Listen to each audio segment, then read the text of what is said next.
아모스의 구조를 잠깐만 살펴보고 넘어가겠습니다.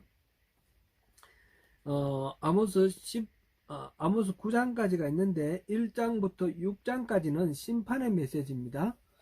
그리고 7장부터 9장까지는 예언적인 환상의 메시지입니다. 1장부터 6장까지 심판의 메시지를 또 나누면 1장, 2장에 8가지 심판 예언이 있고 3장부터 6장까지는 3가지 설교가 있습니다. 지난주에 우리가 한 거는 1장, 2장 8가지 예언이었습니다. 8가지 심판 예언. 그러니까 남왕국 유다와 북왕국 이스라엘이 마지막으로 있고 그 앞에 그 유다와 이스라엘을 둘러싼 이웃나라들에 대한 하나님의 심판 예언이 있었습니다. 다메섹, 그거는 나라 이름으로는 아람이죠. 다메섹으로부터 시작해서 모압이나 또 암몬이나 에돔이나 이런 모든 나라들, 두로, 가사, 이런 주변에 있는 나라들, 그렇고 그 다음에 이제 유다와 이스라엘까지 우리가 봤습니다. 죄송합니다. 제가 지금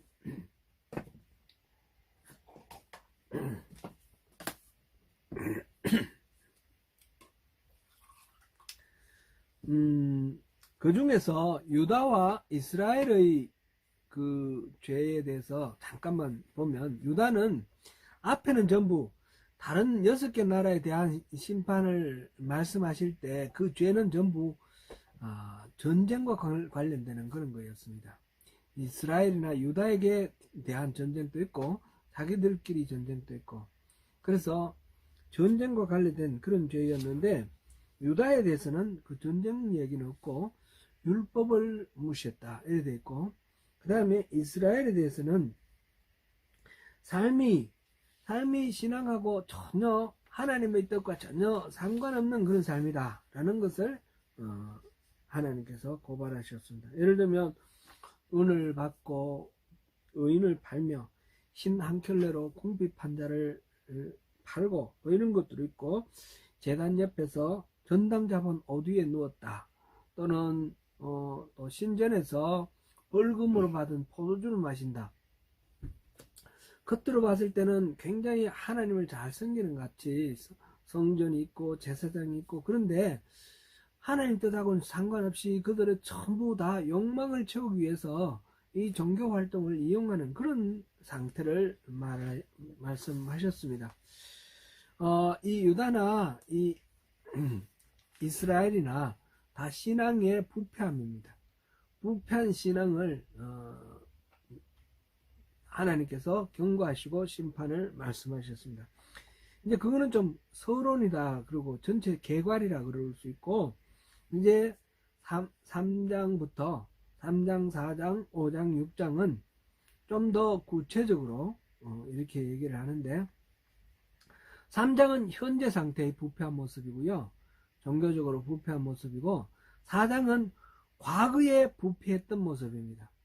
과거에 부패했는데 하나님이 어떻게 하셨는데도 불구하고 계속해서 부패한 그게 있고요.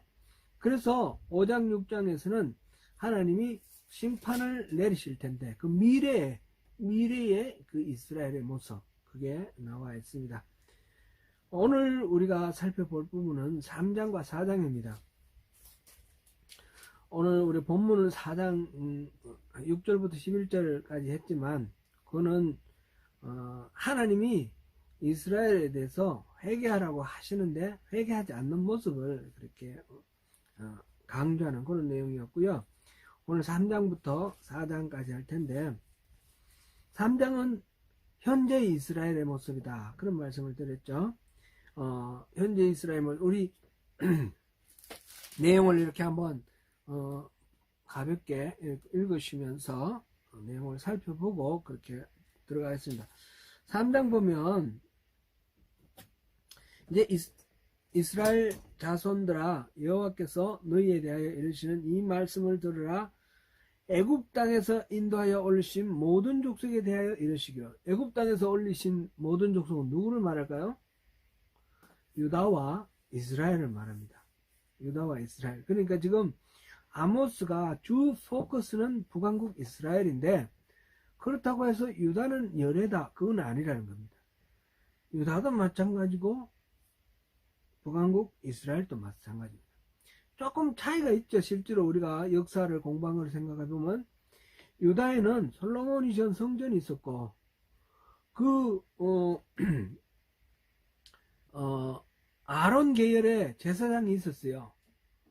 북왕국 이스라엘은 어땠습니까? 솔로몬 성전에 제사 지내러 가는 것을 막기 위해서 다 국경을 차단하고 단과 베델의 황소를 만들어 놓고 이 절기도 날짜 바꾸고 제사장도 마음대로 임명을 해가지고 그 종교의 어떤 그 본질이 굉장히 많이 훼손되어 있었습니다.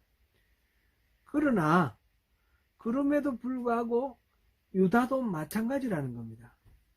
형식적으로 이렇게 더 많이 훼손된 이스라엘이나 형식적으로 원령이 보존되어 있는 유다나 내용적으로는 똑같다라는 얘기입니다. 그거를 우리가 좀 한번 살펴보겠습니다. 2절에 보니까 내가 땅의 모든 족속 가운데 너희만을 알았나니 그러므로 내가 너희 모든 죄악을 너희에게 보응하리라. 내가 너희만을 알았다 그랬어요. 땅의 모든 족속 가운데서 오직 너희 이스라엘 유대민족 이 유다와 이스라엘 너희들만을 알았다 그랬습니다. 하나님이 유다와 이스라엘 합쳐서 이스라엘이라고 부르겠습니다. 이 이스라엘만 창조하셨습니까? 하나님이 열방의 모든 민족들 다 창조하지 않으셨습니까? 모두 다 하나님이 지으셨는데 왜 이 이스라엘만 알았다라고 말씀을 하셨을까요? 그만큼 너희들을 특별하게 생각하고 너희들을 사랑하고 아꼈다라는 거죠. 여기서 알았다라는 말은 우리가 잘 알죠. 이 히브리 말로 야다라는 동사를 쓰고요. 부부간에 잠자는 것을 야다라고 했죠. 창세기 3장에. 그만큼 서로 친밀하게 가깝게 서로를 신뢰하며 아끼는 관계가 되는 것을 야다다 그렇게 말을 하는데 그걸 안다 우리말로 안다라고 표현을 했는데 다른 데는 동침하다 이렇게 번역도 했죠. 그런 말이에요. 지금 여기서 하나님께서 이스라엘 너희들만 알았다. 다른 족속들 중에서 단지 너희들만 알았다. 그만큼 너희들을 가까이 생각하고 애지중지 생각했다라는 거죠. 오늘 이 구절을 생각을 하면서 떠오르는 연상되는 게 있었어요. 예전에 저희들이 이제 크라이처치로 좀 갔을 때 2006년에 크라이처치로 갔는데 우리 찬쌤이가 그때 5학년인가 그랬어요. 6학년 입학하면서 2007년부터 6학년. 6학년 입학할 때 그때 갔다고 하는 거예요. 근데 이 해밀턴에서는 이렇게 익숙해졌는데 친구들하고도 잘 알고 선생님도 잘 알았는데 크라이처치 가니까 다 모르는 거예요.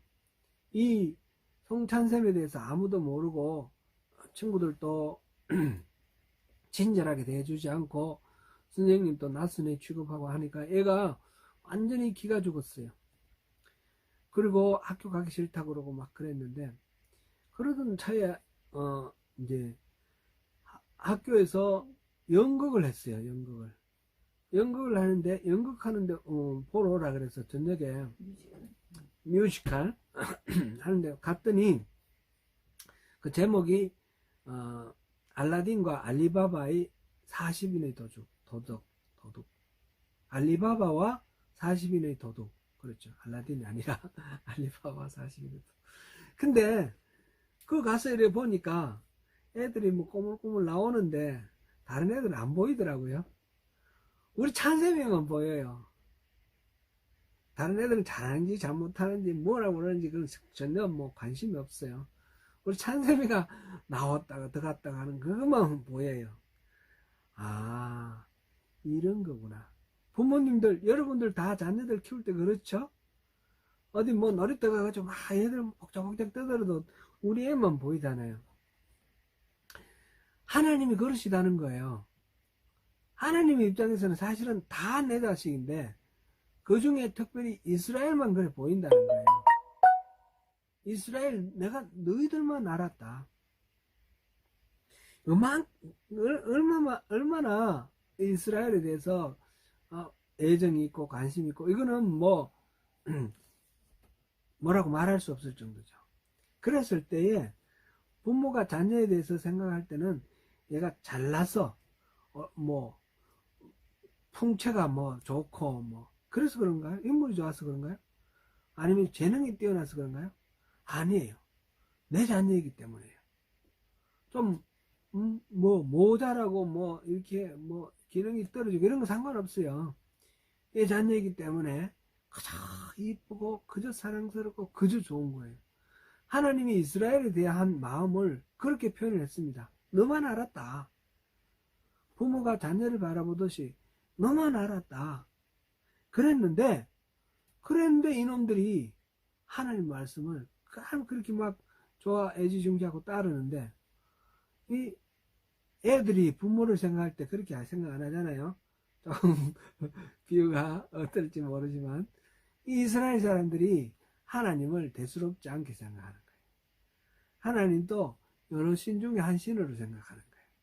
그래서 하나님께 제사 지낼 때는 잘 지내는데 바알 제사 지낼 때는 바알 제사 지내고 아세라 제사 지낼 때는 아세라 제사 지내고 이렇게 해버리는 거예요.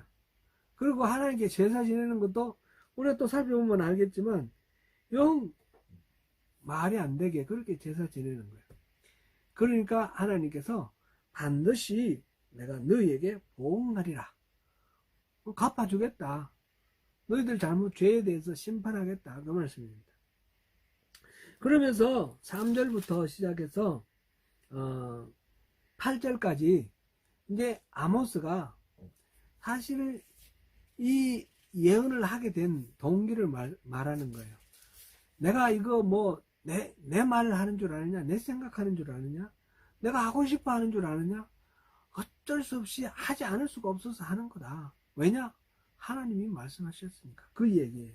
그거를 지금 3절부터 8절까지 쭉 이제 설명을 하고 있습니다.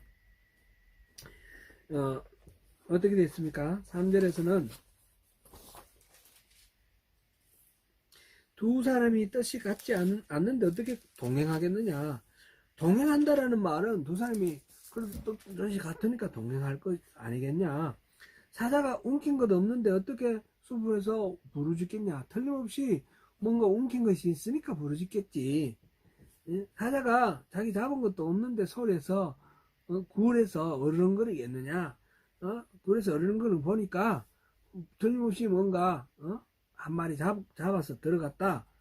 이제 덫을 땅에 놓지 않았는데 새가 어찌 그게 치겠느냐? 덫이 없는데 새가 그 덫에 어떻게 걸리겠느냐? 덫이 있으니까 걸리는 거지. 그리고 덫을 놔놨다 하더라도 잡힌 거 없으면 가만히 있을 텐데 덫이 탁 튀었단 말이죠. 덫이 튄 거 보니까 이건 뭐 잡힌 거 아니겠느냐? 지금 이 얘기하는 것들이 비유가 뭐 이렇게 선명하게 안 보이는 부분도 있지만 원인과 결과를 나타내고 있어요. 전부 다. 이런 원인이 있을 때 이런 결과가 나오지 않겠냐? 이런 원인 없이 이런 결과가 나오겠느냐? 그런 얘기예요. 그 다음에 성읍에 나팔이 울리는데 백성이 두려워하지 않겠느냐? 이제 전쟁이 일어났다고 막 경고의 나팔이 울리면 백성이 두려워하는 건 당연한 거 아니냐? 그런 얘기죠. 여호와의 행하심이 없는데 재앙이 어찌 성읍에 임하겠느냐? 재앙이 임했다는 것은 여호와의 행하심이 있다는 증거 아니냐? 그런 식으로 쭉 얘기를 하고 있습니다. 그리고 이제 7절 8절에서 주 여호와께서는 자기의 비밀을 그 종 선지자들에게 보이지 아니하시고는 결코 행하심이 없으리로다. 여호와께서 뭔 일을 하실 때는 반드시 그 전에 선지자에게 알려주신다는 거예요. 그래서 선지자가 그 하나님의 말하심을 사람들에게 선포를 하는 거예요. 그게 바로 선지자들의 예언입니다.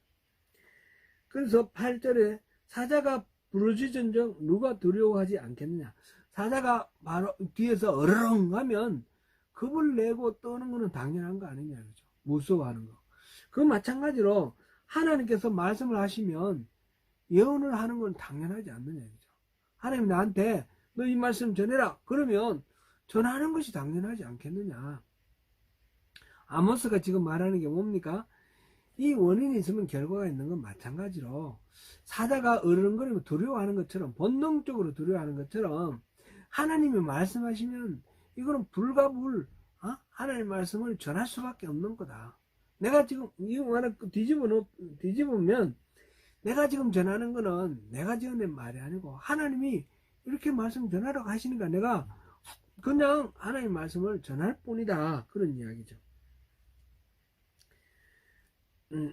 하나님께서는 사실상 사람들에게 반드시 먼저 말씀하시고 그렇게 그 사인을 보내신다. 그런 이야기입니다. 이렇게 하나님께서 말씀을 전하라 하실 때에 우리 신약에도 보면 그런 얘기가 있어요. 구약에도 우리 예레미야 20장 9절에 그런 말이 있었죠. 하나님 전하시는 말씀은 이 예레미야가 너무너무 고통스러워서 말씀 전하면 자기에게 박해가 가해지고 이러니까 안전하게 나 하나님 이제 말씀 안 전하겠습니다. 그랬는데 마음이 가슴이 불타는 것 같아서 죽을 것 같은 거예요. 그러니까 말씀을 전한다. 그런 표현이 있었는데 신약에도 그런 말 있죠. 예루살렘 교회가 처음에 복음을 전파하지 말아라 라는 그런 이야기를 듣고 우리가 보고 들은 것을 전하지 않을 수 없다 이렇게 말한 거. 사도행전 4장 20절 말씀. 바울 사도가 복음을 전하지 않으면 내게 화가 있을 것이다 그렇게 말하는 그런 구절. 여러 구절에서 하나님께서 말씀을 하게 하시면, 전하게 하시면 그것을 전하는 것이 당연하다. 지금 아모스의 말도 그렇습니다. 이 예언이라는 말은 장래에 일어날 일을 미리 알아맞힌다. 그런 차원의 이 예언이 아닙니다. 하나님의 뜻을 전한다. 그런 예언입니다. 그것이 과거의 일도 되고 미래의 일도 되고 현재 일도 되는 겁니다. 지금 아모스 3장은 현재 상태에 대해서 사람들이 모르는데 아모스를 통해서 알려주시는 거예요. 이게 예언이라는 거죠.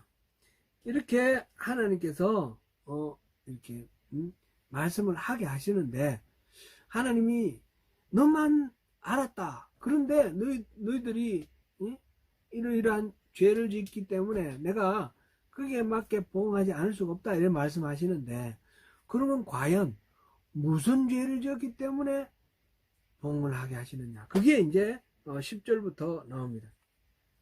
9절부터 나오는 이야기가 그겁니다.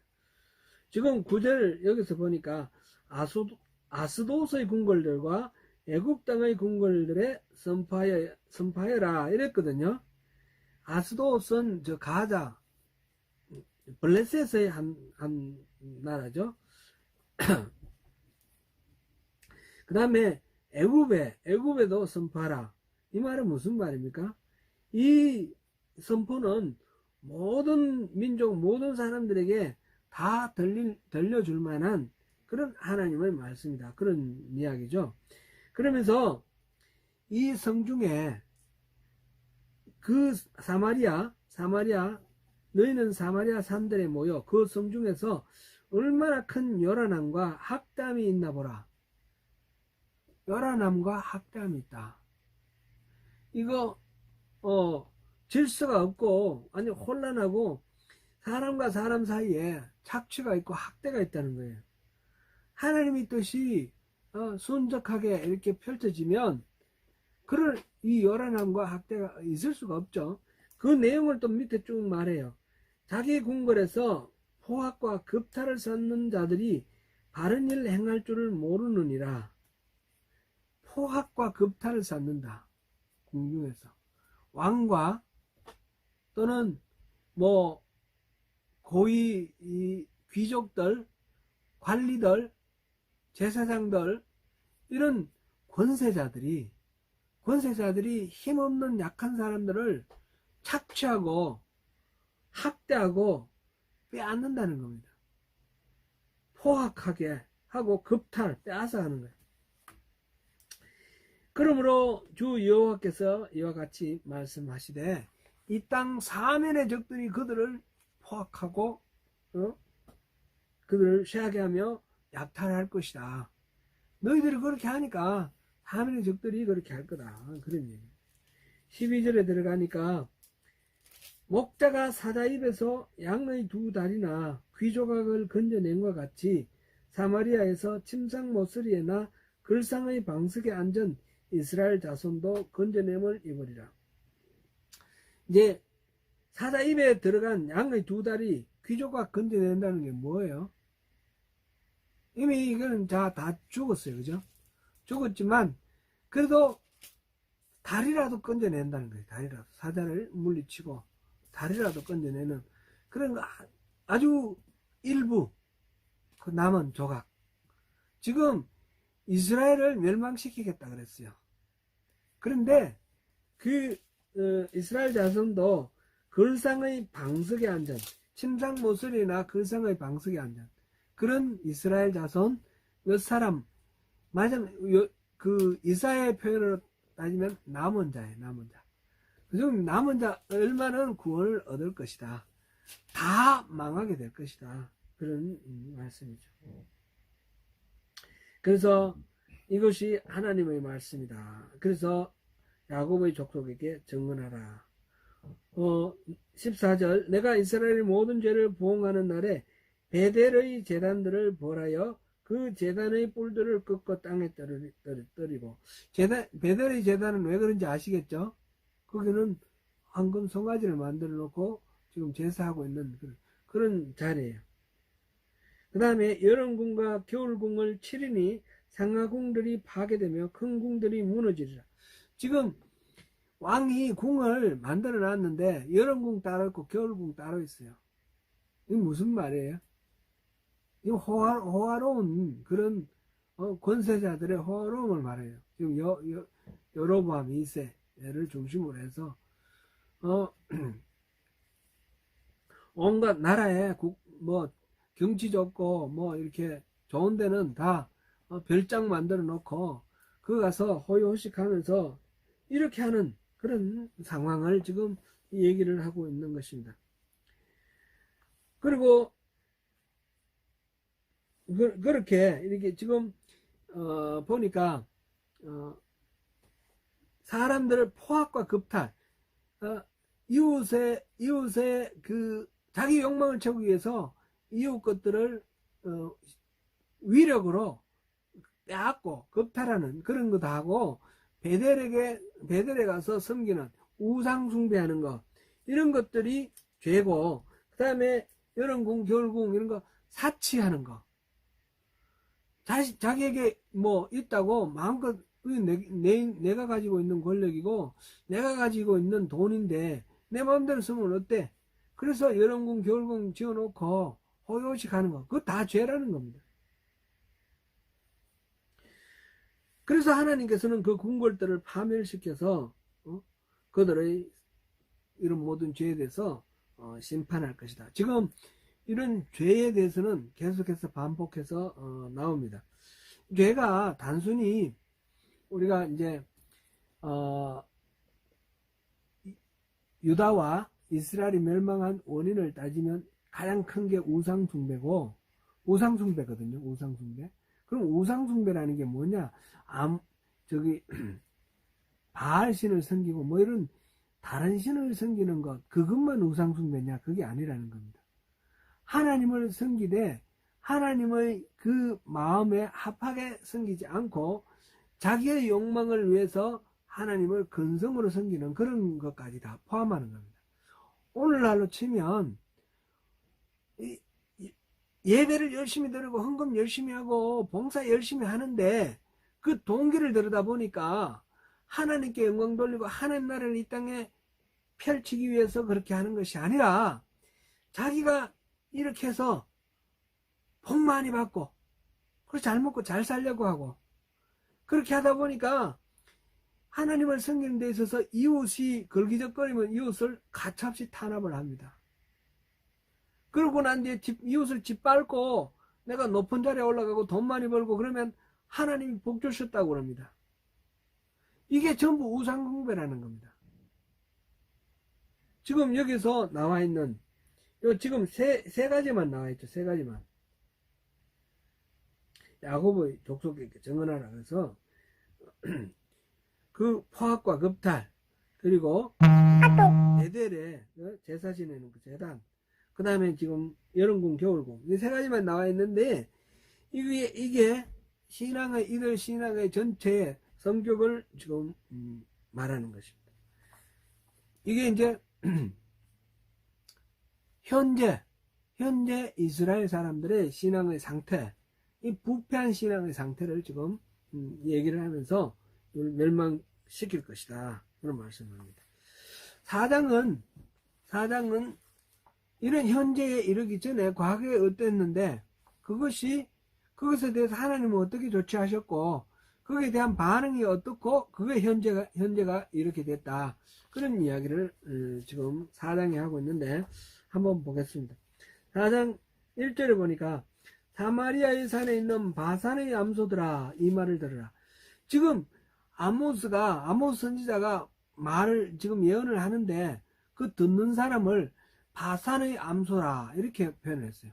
바산의 암소들아 들으라.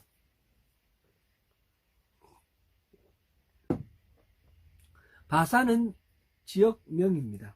땅 이름인데 지역명 갈릴리 호수 오른쪽에 있는 헤르몬산 아래쪽 갈릴리 호수 오른쪽 지금 현대 지명으로 골란고원 이스라엘 그 사태 났을 때 골란고원과 뭐 요단강 서안 가사지구 이게 이제 항상 분쟁에 아주 관심이 되는 그런 지역이었죠. 이스라엘 사람들이 다 차지하고 남겨둔 땅, 그 원래 살던 원주민들에게 남겨준 땅, 원래 남겨준 땅을 점령한 땅, 제가 말을 잘못했습니다. 점령한 땅, 무력으로 점령한 땅이 바로 근데 하여튼 그 갈릴리 동쪽에 그 골란고원, 지금은 이스라엘이 지금 다스리고 있습니다. 그 옛날에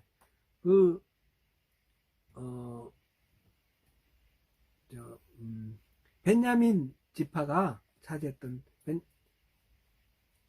벤야민 맞나요? 갑자기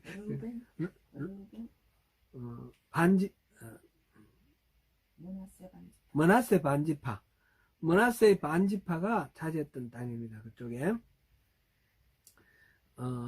그 바산은 목축업이 잘 되는 데예요. 목축이 잘 되는 그 비도 많이 오고 그래서 목축이 잘 돼서 특별히 소를 기르는 바산의 암소라 했는 건 왜 그러냐면 거기가 목축 중에 소가 너무너무 잘 되는 데예요. 그래서 지금 사마리아에 있는 권력자들을 표현을 했는데 잘 먹고 살찐 바산의 암소같이 그렇게 두룩두룩 살찐 그런 탐욕한 무리들, 탐욕 많은 무리들, 그런 의미로 바산의 암소라고 이렇게 부르고 있습니다. 가난한 자들을 학대하며 궁핍한 자들에게 합대해서 자기 배를 살찌운 사람들. 그래 바산의 암소들아 이 말을 들으라. 그러면서 뒤에 설명이 나왔죠.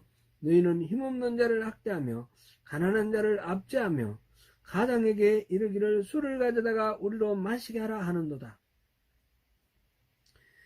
주 여호와께서 자기의 거룩함을 두고 맹세하시되 때가 너에게 이를지라 사람이 갈고리로 너희를 끌어가며 낚시로 너희의 남은 자들도 그리하리라. 갈고리로 꿰어서 너희들 끌고 갈 것이다. 이게 지금 역사적으로 실현이 됐죠. 지금 아모스가 지금 선언하고 있는 1월부터 한 30년 후에 이 북왕국 이스라엘이 망해가지고 그 백성들이 포로로 끌려갔어요. 아수르에. 막 포로로 다 끌려갈 거다. 너희가 성문의 데를 통하여 각기 앞으로 바로 나가서 하르몬에 던져지리라. 하르몬은 정확히 어딘지는 잘 모르겠는데요. 설이 분분한데 헤르몬산이다 이렇게도 말을 하기도 하고, 어딘지는 모르지만 이 모두들 이 사마리아에서 나가서 그 이방 지역에 끌려 나갈 거다라는 거죠. 실제로 아수르로 끌려 나가서 흩어졌습니다. 이렇게 지금 악인들이 당할 그런 악한 이스라엘의 그 권세자들, 세력가들이 당할 징계에 대해서 지금 얘기를 하고 있습니다. 4절, 5절에서는 아주 좀 더 신랄하게 풍자를 하고 있는데, 너희는 베델에 가서 범죄하며 길갈에 가서 죄를 다하며 아침마다 너희 희생을 3일마다 너희 11조를 드리며 누룩 넣은 것을 불살라 수원제로 드리며 낙헌제를 소리내어 선포하려무나 이스라엘 자손들아, 이것이 너희가 기뻐하는 바니라. 주 여호와의 말씀이니라. 너희들 잘하는 대로 한번 해봐라. 너희들 원래 잘하지 않냐. 그러면서 하는 말씀이 베델에 가서 범죄하라. 베델에 가서 그 신전에 들어가서 제사 지내는 거, 그건 너희들 잘하는 거 아니냐. 한번 해봐라. 계속 해봐라. 그 다음에 아침마다 너희 희생을 드리라. 아침마다 짐승잡아 드리라. 3일마다 11조 드리라. 아침마다 희생제 드리는 거 하고 3일마다 11조 드리는 거 좋은 거 같지 않습니까? 누룩 넣은 것을 불살라 수은제로 드리라. 이 소제는 누룩을 넣지 말고 해야 되는데 누룩 넣은 거 이런 것도 하라 그랬고, 낙헌제를 소리 내어서 봐야. 겉으로 봤을 때는 거룩한 제의, 리추얼을 하고 있습니다.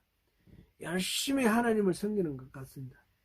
지금 베델과 길갈이 북왕국에서 지금 제사하던 자리인데, 사실은 베델과 길갈이 아주 좋은 자리예요. 베델은 야곱이 하나님을 만난 자리예요. 이름이 베델, 하나님의 집, 하나님 집이라는 거예요. 그래서 하나님을 섬기고 했던 그런 곳이에요. 그런데 그곳이 우상숭배의 중심지가 됐어요. 길갈도 마찬가지 아닙니까?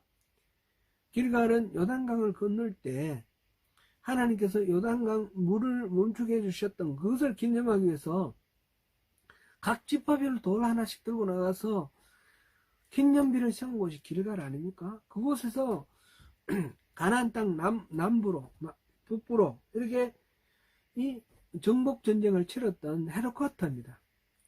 그런 곳이 길갈이고, 그런데 바로 그곳에 이 이스라엘 백성들 자손 대대로 하나님의 일하심을 증거하는 기념물을 세우는 그곳에서 우상을 섬기는 거예요. 우상에게 제사하는 거예요. 완전히 망한 거예요. 지금 열심히 짐승 잡아 매일매일 희생을 드리고 11조는 한 달에 한 번 드리면 되는, 1년에 한 번 드리는 거예요. 원래 1년에 한 번. 그런데 3일에 한 번 드리라는 거예요. 그러면 뭐예요? 너무너무 열심히 잘하는 거지 않습니까? 이렇게 지나치게 열심을 보이는데 그 모든 동기가 하나님 보실 때 순전하지 않은 거예요. 하나님을 오히려 조종하려고 하는 지나친 종교적 열심, 이런 것들은 하나님 앞에 의미가 없다는 것입니다. 특별히 지금 이웃을 압제하고 또 겁탈한다 그랬어요. 그리고 사치하면서 이웃으로부터 빼앗은 것들로 자기 육신의 만족을 이렇게 막 한없이 풀어내는 이런 삶, 이런 삶 속에서 종교적으로 열심히 한다고 해서 그게 올바르냐? 그런 거는 하나님이 기뻐하지 아니하시는 겁니다. 예수님도 거기에 대해서 같은 말씀을 하셨어요. 우리 마태복음 23장 23절 한 군데만 우리 읽어보겠습니다.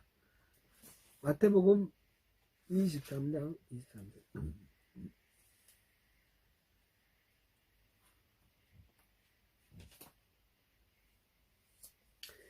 23장 같이 읽습니다. 화 있을진저 외식하는 서기관들과 바리새인들이여, 너희가 박하와 회향과 금채의 11조는 느리되 율법의 더 중한 바 정의와 긍휼과 믿음은 버렸도다. 그러나 이것도 행하고 저것도 버리지 말아야 할지니라. 아멘.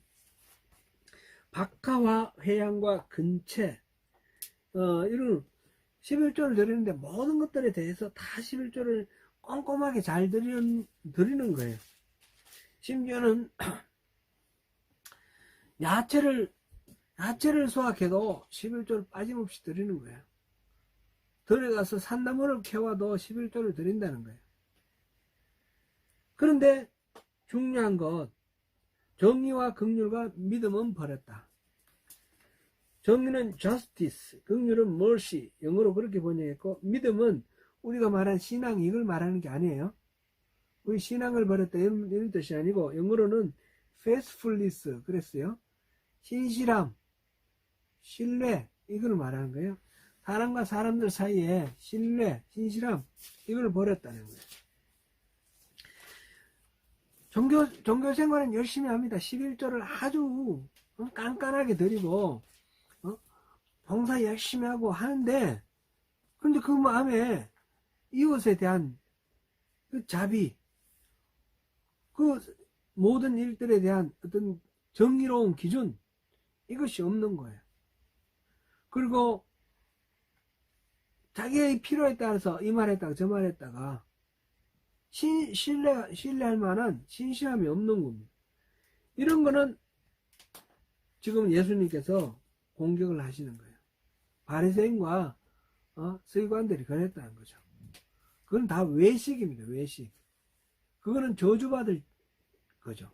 예수님께서 지금 7가지 저주를 얘기하고 있지 않습니까? 저주. 축복이 아니고, 그런 것을 지금 이렇게 참조할 수 있습니다. 하나님은 형식이나 행위만이 아니라 그 마음 중심을 보시고 그 중심을 받으시는 것입니다.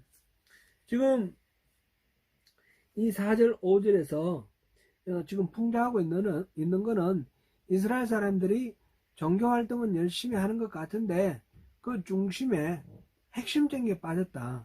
핵심적인 게 빠졌다는 게 다른 게 뭐냐면 하나님의 마음, 하나님은 사랑이죠. 그래서 이웃에 대한 관심과 사랑과 이웃에 대한 책임 있는 돌봄, 이런 것들이 빠진 종교 생활은 의미가 없다라는 겁니다. 지금 그래서 하나님께서 이러한 잘못된 신앙생활을 하고 있는 이스라엘 사람들을 깨우치기 위해서 과거에 어떻게 했는지, 그것이 지금 6절부터 11절까지 오늘 우리가 읽었던 그 본문에 나와 있습니다.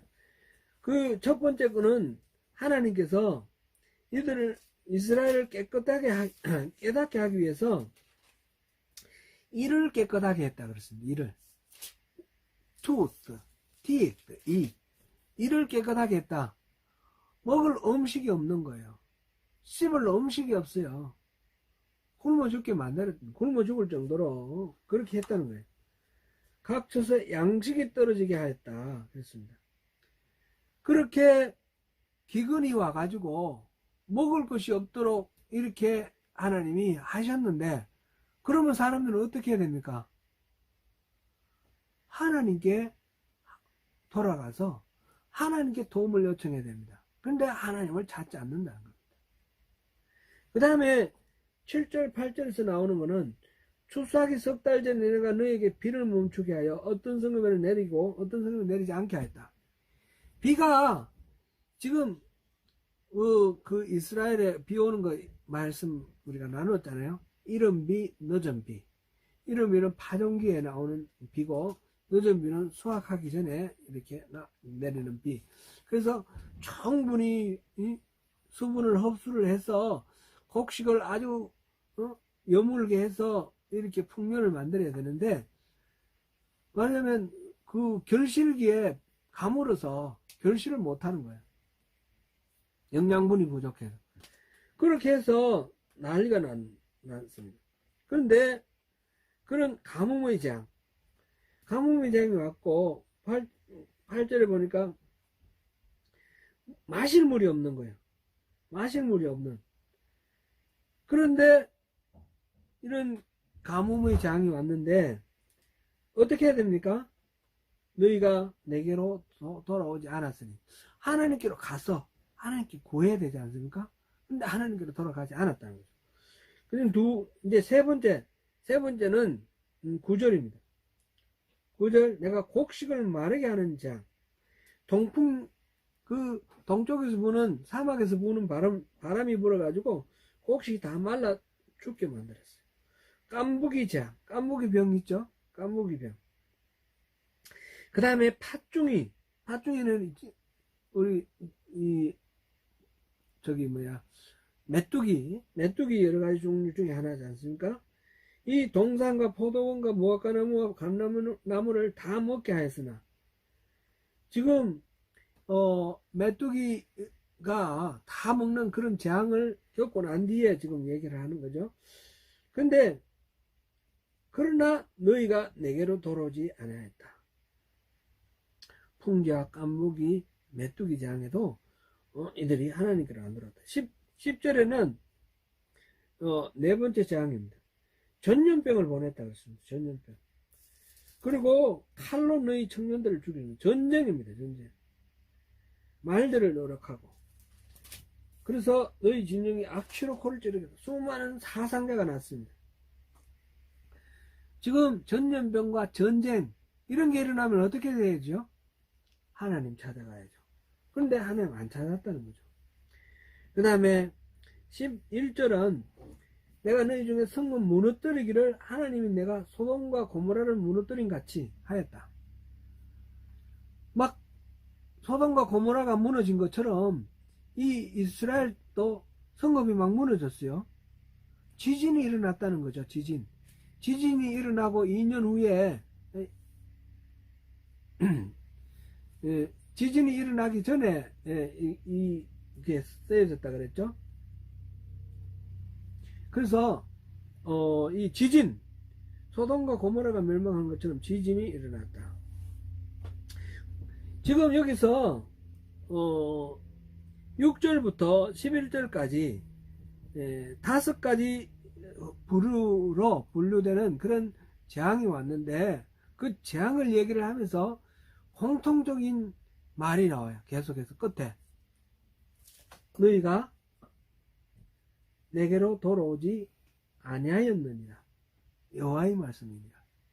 지금 이 재앙들은 솔로몬이 성전을 짓고 난 뒤에 하나님께 그 기도했을 때 이런 재앙이 있으면 우리가 하나님께 기도할 테니까 하나님 응답해 주세요. 그렇게 했던 그 재앙들이에요. 솔로몬이 우리가 이런 재앙이 있더라도 우리가 하나님을 찾으면 하나님이 회복시켜 주시는 그런 은혜를 입을 수 있도록 해주세요. 하나님이 약속하셨어요. 그렇게 해주겠다고. 그랬는데 이스라엘 백성들이 그 하나님을 찾지 않았다는 거예요. 그 재앙이 닥쳤는데. 그래서 지금 근데 그 재앙이 닥칠 때마다 선지자들을 통해서 경고를 하고 하나님의 뜻을 전했어요. 그랬는데 그 모든 것들을 무시하고 그랬습니다. 이거는 이집트에서 출애굽할 당시에 바로에게 이 모세를 통해서 하나님 말씀하셨잖아요. 그럴 때 바로가 어떻게 대응했습니까? 무시했죠. 하나님 말씀을. 지금 이스라엘 하는 태도가 그때 출애굽 당시에 바로나 똑같다는 거예요. 그럼 바로가 망했듯이 지금 이스라엘 사람들이 망해야 됩니다. 지금 그런 상황을 말했습니다. 이 중에서 지금 12절 13절 보기 전에 한 가지 표현이 우리가 한번 같이 볼 부분이 있는데 11절에 보니까 내가 너희 중에 성읍 무너뜨리기를 하나님이 내가 소돔과 고모라를 무너뜨린 같이 하였으므로 너희가 불 붙는 가운데서 빼낸 나무 조각같이 되었으나 너희가 내게로 돌아오지 아니하였느니라. 여기서 불 붙는 가운데서 빼낸 나무 조각 같이 되었다. 어떻게 됐다는 거예요? 완전히 파괴되고 아무 쓸모없는 그런 불타고 완전히 제가 돼버리고 없어지지는 않았지만 불 붙는 데서 꺼냈으니까 나무 조각 그 어디 뭐 귀하게 쓸 수 있는 그런 제목도 못 되고 그런 초라한 그런 상황이에요. 그런 것을 지금 불 붙는 가운데서 빼낸 나무 조각까지. 이거 똑같은 표현이 스가랴서 4장 3절에 나와요. 스가랴서 나오는데 거기서도 그 제사장 여호수아에 대해서 사단과 제사장을 세워놓고 이 스가랴 선지자가 이제 얘기를 하는데 그 여호수아가 완전히 이게 불 붙는 속에서 꺼집어낸 나무 조각 같이 그렇게 초라한 상황이다. 그렇게 말하고 있어요. 이 표현은 우리 그 감리교에서는 굉장히 유명한 표현이에요. 왜 그런가 하면 존 웨슬리 있죠? 감리교 첫 번째 목사님이 존 웨슬리인데 존 웨슬리가 영국의 그 엡웨스라는 지역에 살았는데 아버지가 성공의 목사였어요. 그러니까 목사관에 살았죠. 목사관에 살았는데 1709년 웨슬리가 6살 때, 만 6살 때 했을 때 그 목사관에 불이 났어요. 그래서 이제 얘는 아기가 2층에 있었는데 완전히 이제 죽게 됐죠. 죽게 됐는데 기적적으로 사람들이 끄집어냈어요. 딱 끄집어내고 난 뒤에 바로 그게 무너졌습니다. 그러니까 불난 그 화재 현장에서 죽을 뻔한 그런 상황에서 위기 가운데 겨우 살아난 그런 기적적인 그런 사건을 웨슬리가 부모님으로부터 듣고 자라면서 항상 그걸 기억했어요. 나는 불 속에서 끄집어낸 나무 조각 같은 그런 존재다. 자기 자신을 겸손하게 낮추면서 그런데 하나님이 그 불 속에서 왜 나를 끄집어냈을까? 나에게 소명이 하나님의 그 어떤 계획이 있어서 나를 끄집어내셨다. 그래서 그 소명을 가지고 감리교 운동을 한 겁니다. 그래서 그 당시 감리교 그 영국 전체 인구가 한 200만 이래 정도 될 때 감리교가 한 50만 이 정도 됐어요. 영국은 원래 국교회잖아요. 성공회 나라인데 그렇게 감리교가 이렇게 활성화됐는데 그럼을 통해서 영국 사회가 유럽에는 그 당시 이제 산업혁명이 일어나고 산업혁명과 더불어서 여러 가지 많은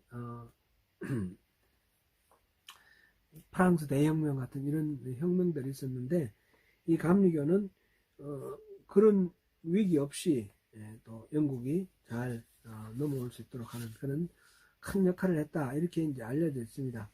그리고 웨슬리가 자기 자신을 불 속에서 꺼낸 타다남은 막대기, brand plucked out of the burning 이렇게 이제 표현하는데 이거는 좀 참고로 그냥 우리가 감리교니까 그냥 한번 기억하면 좋겠습니다. 웨슬리가 6살 때 죽을 뻔하다가 살았는데 그래서 자기 스스로를 낮추면서 하나님 주신 소명을 품고 자기 스스로를 불 속에서 꺼낸 타다남은 막대기라 그랬다. 그 표현이 바로 여기서 나왔어요.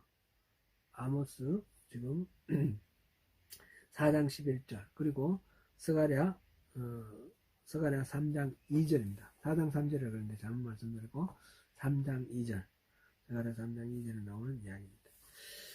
그리고 이제 12절 13절에 이런 상황에 놓인 이스라엘에 대해서 하나님께서 마지막으로 최후 통첩을 합니다. 최후 통첩하는 것이 그러므로 이스라엘아 내가 이와 같이 내게 행하리라. 내가 이것을 내게 행하리니 이스라엘아 내 하나님 만나기를 준비하라. 보라, 산들을 지으며 바람을 창조하며 자기 뜻을 사람에게 보이며 아침을 어둡게 하며 땅의 높은 데를 밟는 이는 그의 이름이 만군의 하나님 여호와시니라. 우주 만물을 다스리신 분이 하나님이신데, 그 하나님이 지금 곧 오실 텐데 그 하나님을 만날 준비를 하라. 지금 만날 준비를 하라 그러니까 겸손하게 회개하고 하나님을 만나라 이렇게 해석하는 사람들도 있는데, 문맥으로 보면 그건 아니에요. 너 이제 끝났어 하면, 이제 하나님 이제 오실 테니까 하나님 한번 만나봐. 너 이제 끝났어. 심판이 다가올 테니까 단단히 각오하고 있어. 이런 의미입니다.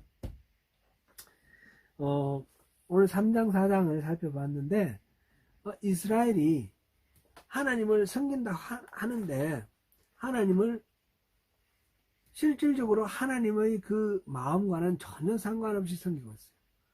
겉으로 드러나는 어떤 형식이나 제의 절차, 이게 중요한 게 아니라 중심이 중요한 거예요.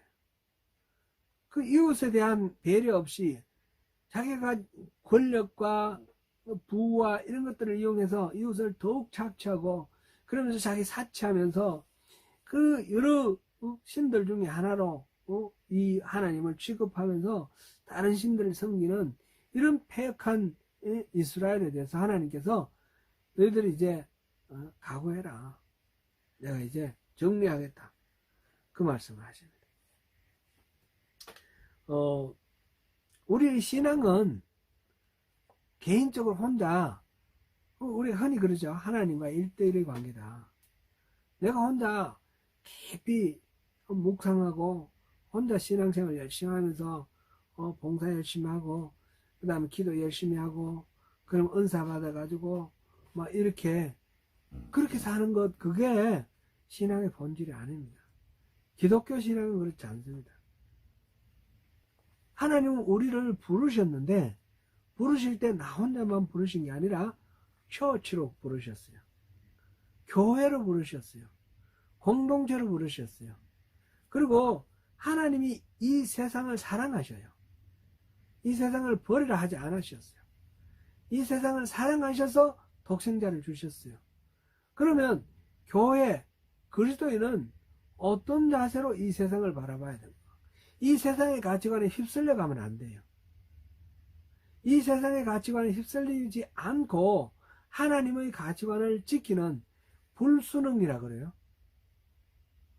순응하지 않는, 세상에 휩쓸리지 않는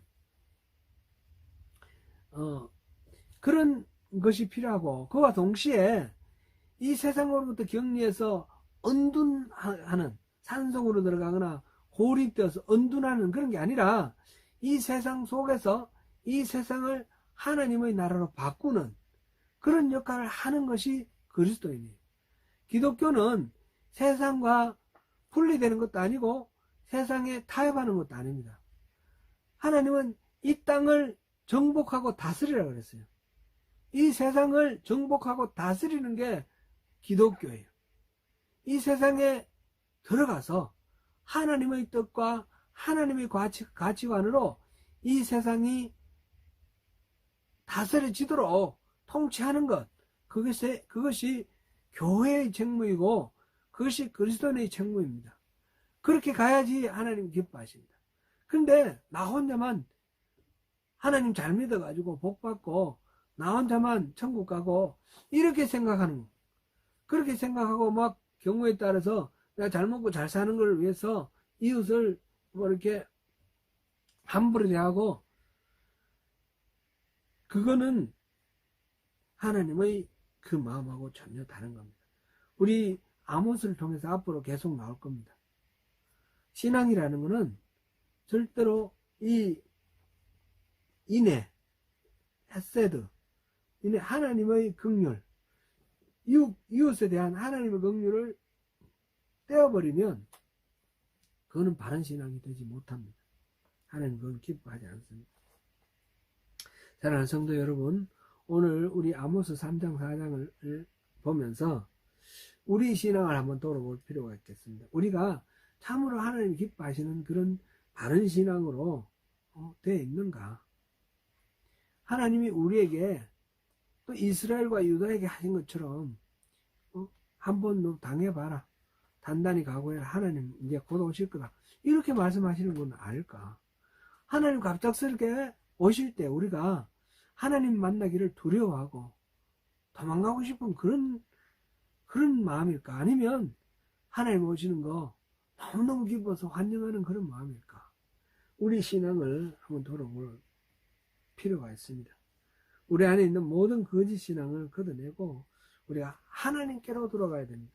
하나님의 사랑 안에서 하나님 주신 그 평화, 하나님의 그 뜻에 합할 때만 누릴 수 있는 그 평화를 누리시는 저와 여러분 되시기를 축원합니다.